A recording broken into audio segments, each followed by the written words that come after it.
चलिए अब हम देखने की कोशिश करते हैं फंक्शन ऑफ ट्यूब्यूल्स। ट्यूब्यूल्स कैसे काम करते हैं। बॉमन्स कैप्सूल से स्टार्ट करते हुए हम आगे की ओर बढ़ेंगे और इन सारी चीजों को समझने की कोशिश करेंगे कि जो नेफ्रॉन का जो ट्यूब्यूल्स, ट्यूब जैसा जो ये पार्ट है, ये कैसे काम करता है। तो बॉमन्स कैप्सूल्स में ये कैपिलरीज और ये बॉमन्स कैप्सूल्स जिसको हम कहते हैं मैल्पिघियन बॉडी, यहां पर ग्लोमेरुलर फिल्ट्रेशन की प्रोसेस होती है। थोड़ी सी मदद कैपिलरीज करती है, थोड़ी सी मदद बॉमन्स कैप्सूल्स करता है। बॉमन्स कैप्सूल्स कैसे मदद करता है, ये पोडोसाइट्स के द्वारा मदद करता है। और ये कैसे मदद करता है, अपने एंडोथेलियम और बेसमेंट मेम्ब्रेन के द्वारा मदद करता है। अभी हम थोड़ी देर पहले पिछले लेक्चर में इसके बारे में डिस्कस कर चुके हैं। तो यहां पर एक क्वेश्चन पूछा गया है कि filtration takes place at, filtration कहां पर होता है, पीसीटी पर होता है, डीसीटी पर होता है, कलेक्टिंग डक्ट पर होता है, या मैल्पिघियन बॉडी पर होता है। तो मैल्पिघियन बॉडी पर होता है। ये कलेक्शन का जो जोन है यहां पर होता है, मैल्पिघियन बॉडी पर होता है। अब आगे की प्रोसेस देखेंगे कि किस तरीके से पीसीटी के सेगमेंट में क्या होगा, फिर लूप ऑफ हेनले के सेगमेंट में क्या होगा, डीसीटी के सेगमेंट में क्या होगा, कलेक्टिंग डक्ट के सेगमेंट पर क्या होगा। तो पीसीटी की अगर हम बात करते हैं तो पीसीटी की बहुत बड़ी रिस्पॉन्सिबिलिटी होती है मैक्सिमम जो भी फिल्ट्रेट्स होते हैं उनको रीअब्सॉर्ब करने की। मैंने आपको बताया था कि मोर देन 99% पार्ट को रीअब्सॉर्ब करना बहुत जरूरी होता है। तो पहले ये जिम्मेदारी पीसीटी को दी जाती है क्योंकि filtrate just proximal convoluted tubules पर ही पहुंचते हैं। ये इस काम को बखूबी निभाता है इस तरीके से क्योंकि इसके पास simple cuboidal brush border epithelium पाए जाते हैं, यानी क्यूबाइडल एपिथेलियम होती है जिसके ऊपर ब्रश बॉर्डर होते हैं, ब्रशेस बने होते हैं, ये खींचते हैं चीजों को। इसके द्वारा ये करता क्या है, लगभग सभी न्यूट्रिएंट्स को रीअब्सॉर्ब करता है। 70 to 80% ऑफ इलेक्ट्रोलाइट्स यहां रीअब्सॉर्ब हो जाते हैं, वाटर रीअब्सॉर्ब हो जाता है। तो 70 to 80% of electrolytes and water यहां पर रीअब्सॉर्ब होते हैं। बाकी जितने भी न्यूट्रिएंट्स है, ग्लूकोज का मैक्सिमम अमाउंट यहीं पर रीअब्सॉर्ब हो जाता है। तो ये रीअब्सॉर्प्शन पीसीटी पर होता है। ये कुछ चीजों को सिक्रीट करता है, आप याद रखिएगा। सिक्रीशन के लिए H+ ion, ammonia, potassium ion, ये हार्मफुल चीजें हैं तो इनको सिक्रीट किया जाता है, थोड़ी सी मात्रा में यहां पर सिक्रीट किया जाएगा। लूप ऑफ हेनले पर पहुंचते हैं। लूप ऑफ हेनले का डिसेंडिंग लिम्ब, डिसेंडिंग लिम्ब ये वाटर के लिए परमिएबल होता है, याद रखिएगा। डिसेंडिंग लिम्ब क्या होगा, वाटर के लिए परमिएबल होता है। फिर आता है असेंडिंग लिम्ब, ये इसका जो असेंडिंग लिम्ब है ये वाटर के लिए इम्परमिएबल होता है लेकिन सॉल्ट्स के लिए ये परमिएबल किया जाता है। ये एक्टिवली या पैसिवली यहां से सॉल्ट्स रीअब्सॉर्ब किए जाते हैं असेंडिंग लिम्ब पर। उसके बाद डीसीटी पर पहुंचते हैं। डीसीटी पर, डीसीटी क्या करता है, conditional reabsorption of sodium ion, water and bicarbonate ions के लिए रिस्पॉन्सिबल होता है। कंडीशनल रीअब्सॉर्प्शन क्यों कहा गया, इस पर अभी हम चर्चा करेंगे। यहां पर असेंडिंग लिम्ब क्यों इलेक्ट्रोलाइट्स को रीअब्सॉर्ब करा पाता है, डिसेंडिंग लिम्ब क्यों वाटर को रीअब्सॉर्ब करा पाता है, इन सारी चीजों पर अभी हम वन बाय वन डिस्कस करेंगे। आप बिल्कुल घबराइएगा नहीं, बहुत लॉजिकल है। लूप ऑफ हेनले कैसे यहां पर काम करेगा, डिसेंडिंग लिम्ब इसका कैसे काम करेगा, असेंडिंग लिम्ब कैसे काम करेगा, इन सारी चीजों को हम वन बाय वन समझने की कोशिश करेंगे। डीसीटी में कंडीशनल रीअब्सॉर्प्शन क्यों होता है, कैसे होता है, उन सारी चीजों को हम लोग समझने की कोशिश करेंगे।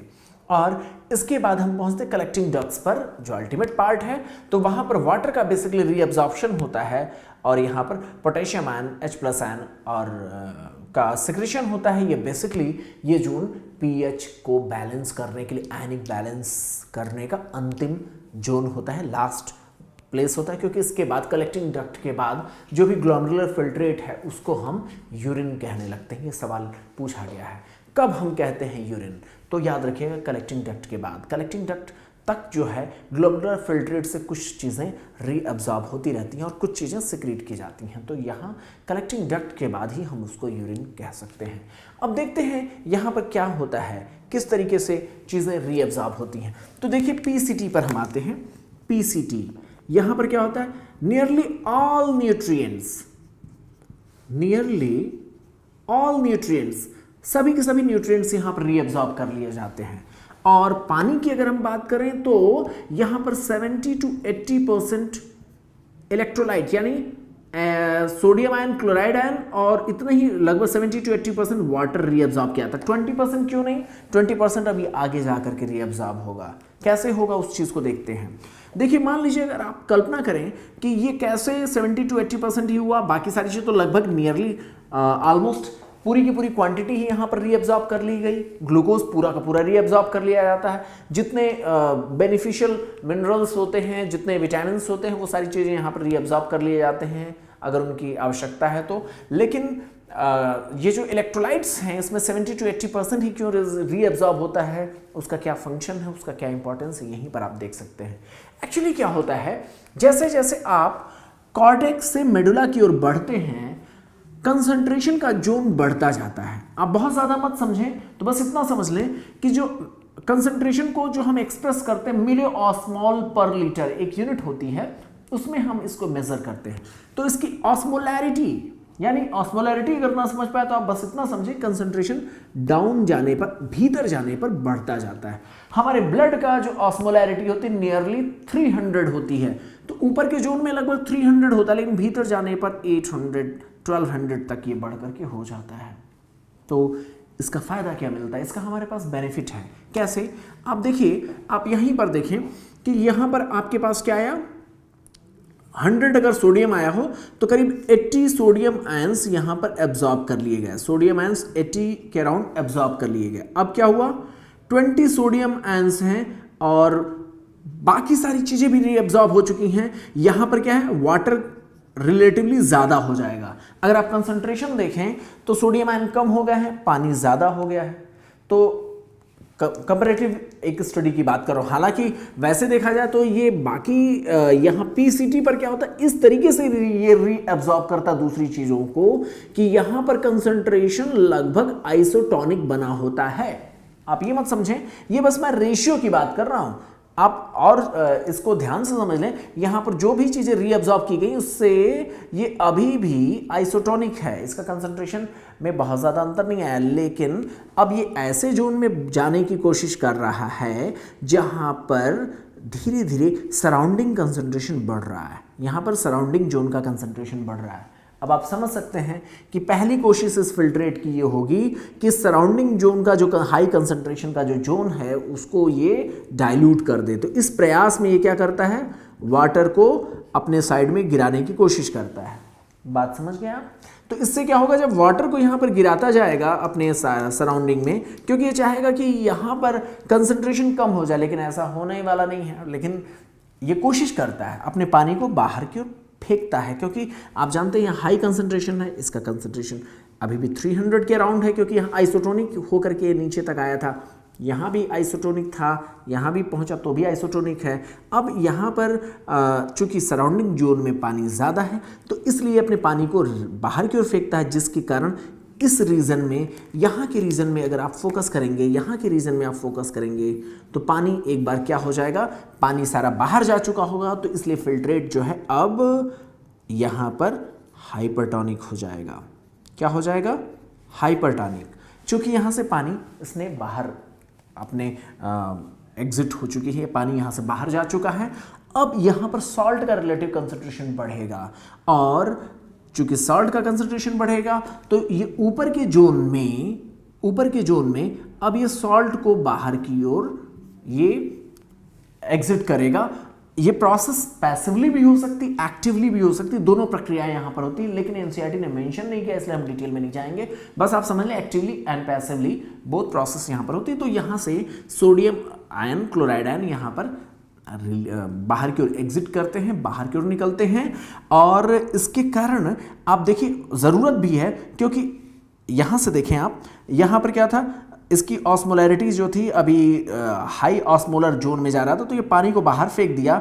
इसके कारण यहाँ पर आते आते ये हाइपरटोनिक हो गया। अगर हम प्लाज्मा के कंसंट्रेशन के तुलना में कहें तो अब क्या हो, पानी की मात्रा कम हो गई। अब ये सॉल्ट को ही बाहर एग्जिट कर सकता है, तो सॉल्ट को बाहर निकालने की कोशिश करता है। एक बार फिर से यहाँ पर जब ये पहुँचता है तो आइसोटोनिक हो जाता है, यानी लगभग असेंडिंग लिम्ब के पास तक अगर ये पहुंचता है तो आइसोटोनिक हो चुका होता है। आप देखेंगे कि जो बचा हुआ मैक्सिमम मटेरियल था पानी था और सोडियम और क्लोराइड आयन थे, वो भी अब यहाँ पर एक बार पानी के रूप में और एक बार सोडियम क्लोराइड आयन के रूप में रीअब्सॉर्ब किए जा चुके हैं। काफ़ी कम मात्रा में ये ऊपर की ओर पहुंचते हैं। यहाँ पर जब डीसीटी पर पहुंचता है तो कुछ स्पेशलाइज्ड सेल्स होते हैं, वो देखते हैं कि इसमें सोडियम आयन क्लोराइड आयन कितने हैं। अगर इसमें सोडियम आयन क्लोराइड आयन कम है, ज़्यादा है, तो ये कहेगा चलो भाई ज़्यादा यहाँ से छन करके आया है। बात समझे? यहाँ पर अब हम पहुँच गए डीसीटी पर। डीसीटी पर क्या होता है कि अगर यहाँ पर सोडियम और क्लोराइड आयन अगर ज़्यादा पहुँच रहे हैं तो ये अपने आप समझ लेता है कि ऊपर से भी ज़्यादा गिर करके आए होंगे। बात समझिए, यहाँ जूम करें कि अगर यहाँ सोडियम आयन क्लोराइड आयन ज़्यादा पहुँच रहे हैं तो ये समझ लेगा कि पीछे से ही सोडियम आयन क्लोराइड आयन ज़्यादा आए हैं, यानी फिल्ट्रेशन में सोडियम आयन क्लोराइड आयन ज़्यादा है, तो इसलिए ये कुछ भी नहीं करेगा। लेकिन अगर यहाँ पे सोडियम आयन क्लोराइड आयन अगर कम पहुँच रहे हैं तो इसे समझ में आ जाएगा कि फिल्टर भी कम हुआ है सोडियम आयन क्लोराइड आयन, यानी सोडियम क्लोराइड आयन की कमी है, ब्लड में ही तभी कम फिल्टर हुआ है। तो ये क्या करता है, यहाँ पर रेनिन हार्मोन को सिक्रीट करने के लिए प्रेरित करता है। मैंने आपको बताया था कि ये जो आपका डीसीटी है और इसका जो अफरेंट आर्टरियोल है, ये थोड़ा सा चूंकि मैंने सिंप्लीफाइड डायग्राम बनाया, वरना ये जो डीसीटी है और ये जो अफरेंट आर्टरियोल हैं और यहाँ की कुछ स्पेशल सेल्स होती हैं, ये तीन चीज़ें मिल करके जक्स्ट्रा ग्लोमेरुलर apparatus बनाती हैं। और यहाँ की जो स्पेशल सेल्स है और ये जो सेल्स हैं यहाँ की, जिसको हम मैसेंजियल सेल्स कहते हैं, जो कि बहुत ज़्यादा इसका नाम बहुत ज़्यादा क्लियर नहीं हो पाता है कि ये रेनिन सिक्रीट करता है या नहीं करता है, लेकिन ये जो अफरेंट आर्टरियोल की जो ट्यूनिका मीडिया की जो सेल्स हैं, ये रेनिन सिक्रीट करने लगती हैं। कब? जब वो देखती हैं कि यहाँ पर मैकुला डेंसा ने डिटेक्ट किया है कि यहाँ पर सोडियम आयन कम पहुँचे हैं। कम पहुँचे यानी फिल्ट्रेशन भी कम हुआ है, यानी यहाँ पर फिल्ट्रेट में कम सोडियम आयन है, तो इसलिए क्या करता है, यानी ब्लड से ही फिल्ट्रेशन कम हो रहा है, तो क्या करते हैं, कम सोडियम आयन क्लोराइड आयन होने पर ये डिटेक्ट करने के बाद रेनिन को सिक्रीट करते हैं, जिसके कारण सोडियम क्लोराइड आयन का रीअब्जॉर्प्शन और तेज किया जाता है, पानी का रीअब्जॉर्प्शन बढ़ाया ताकि ब्लड का वॉल्यूम बढ़ाया जा सके, ताकि ये ब्लड में जब पानी होगा तभी तो फिल्टर भी ज्यादा होगा। बात समझ पा रहे हैं? एक बार फिर से समझ लें। यहां पर क्या होता है, डीसीटी उस समय सोडियम आयन क्लोराइड आयन जब ज्यादा पहुंचते तो ज्यादा इसको दिक्कत नहीं होती है, ये कंडीशनल रीअब्जॉर्प्शन की जो हम बात करते हैं, इसीलिए हम कहते हैं क्योंकि उस समय ये रीअब्जॉर्ब नहीं करता। लेकिन जब सोडियम आयन क्लोराइड आयन कम पहुंचते हैं तो रीअब्जॉर्प्शन करता है, और उसी समय डिटेक्ट करते हुए वो समझ लेता है कि यहाँ फिल्ट्रेशन कम हुआ है। फिल्ट्रेशन इसलिए कम हुआ क्योंकि ब्लड कम है, तो इसलिए क्या करता है, रेनिन को सिक्रीट करा करके ये क्या करता है, ब्लड का वॉल्यूम बढ़ाने की कोशिश करता है। कैसे? एल्डोस्टेरोन के सिक्रीशन के द्वारा। तो ये कैसे करता है वो चीज़ें हम बाद में डिस्कस करेंगे। बस आप समझ लें कि रेनिन कहाँ से सिक्रीट होता है, किसकी प्रेजेंस में सिक्रीट होता है, डीसीटी के इन्वॉल्वमेंट से सिक्रीट होता है, जिसके कारण यहाँ पर एल्डोस्टेरोन हार्मोन्स यहाँ पर आकर काम करते हैं और ये सोडियम क्लोराइड आयन को खूब सारा ये रीअब्जॉर्ब करते हैं। रीअब्जॉर्प्शन से क्या होगा, पानी जाएगा, ब्लड का वॉल्यूम बढ़ेगा। आप लोग एक बात जानते होंगे कि कई बार क्या होता है, पेशेंट को लो ब्लड प्रेशर अगर होता है तो सीधे पता चलता है कि उसकी बॉडी में पानी की कमी हो गई है, तो इसलिए ब्लड प्रेशर लो हो रहा है, ब्लड की क्वांटिटी कम हो रही। तो सबसे पहला इलाज ये होता है कि आप उसको नमक चीनी का घोल पानी बना करके पानी में मिला करके दे दीजिए।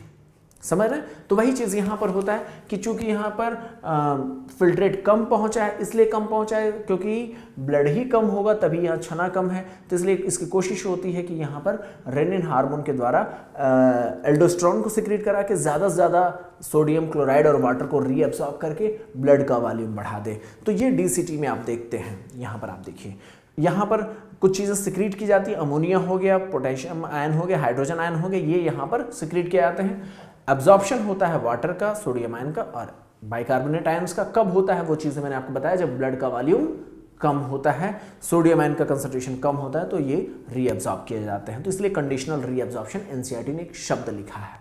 इसके बाद कलेक्टिंग डक्ट्स में पहुंचते हैं। कलेक्टिंग डक्ट्स यहाँ पर आगे होता है, यहाँ पर वाटर का रीअब्जॉर्प्शन होता है, यहाँ पर secretion sodium ion potassium ion, H+ ion और pH का बैलेंस होता है। तो ये सारी चीज़ें चलती हैं। अब चलिए यहां पर काउंटर करंट मैकेनिज्म को समझने की कोशिश करते हैं। हमने पहले ही आपसे डिस्कस कर लिया था कि काउंटर करंट मैकेनिज्म इसलिए कहते हैं क्योंकि ब्लड की डायरेक्शन और फिल्ट्रेट की डायरेक्शन एक दूसरे के अपोजिट होती है। यहीं पर आप देखें, ब्लड की डायरेक्शन और फिल्ट्रेट की डायरेक्शन क्या है, एक दूसरे के अपोजिट है। आप यहां पर देखें, आप देख सकते हैं कि अभी यहां से जब इस जोन से जब ये ब्लड यहां पर बढ़ रहा है, आगे की ओर पहुंच रहा है, तो आप देख रहे हैं कि इस ब्लड को 300 मिली ऑस्मोल, इसकी भी अपनी मजबूरी है। देखिए 300 मिली ऑस्मोल अभी ब्लड का कंसंट्रेशन होगा। अब इसको हाई कंसंट्रेशन के जोन में जाना है तो इसका भी कंसंट्रेशन लगभग उतना ही होना चाहिए। तो आप देखेंगे जब ये नीचे की ओर चल रहा होता है तो यहां से जो सोडियम आयन क्लोराइड आयन आते हैं वो इसके भीतर घुस जाते हैं, जिसकी वजह से ब्लड का भी ऑस्मोलैरिटी जो है सराउंडिंग के 1200 के अराउंड हो जाती है।